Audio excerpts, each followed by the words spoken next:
Just a few thoughts on the harvest conditions here in Europe. I would say that we're well over the halfway mark for southern European wheat producers like Spain and Italy, and probably around the halfway mark as you move further into Central Europe, and just getting started in Northern Europe and the Baltic states.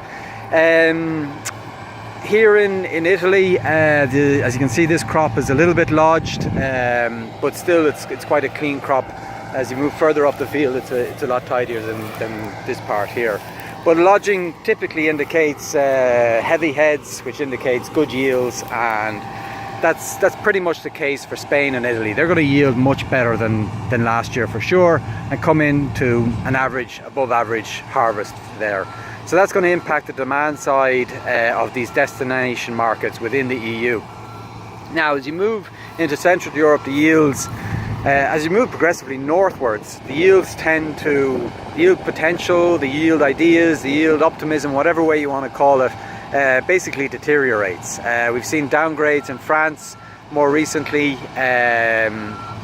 from something approaching 40 million tonne production ideas a few weeks ago to something closer to mid 30 million tonne marks at this point in time. So clearly in France, like a few seasons ago, the cloudy conditions, the wetter weather has had a negative yield impact there. As you move further north into the northern German, northern Polish and the Baltic markets, the issue there has been very much one of long-term dryness. It's been a very dry summer for that part of the world, and that dryness is inevitably going to impact on yields. The other impact that it'll have is on the protein side of things. So where Europe as a whole, especially Northern Europe, is going to yield lower, that's a given at this point in time. The protein expectations are going to be elevated by that.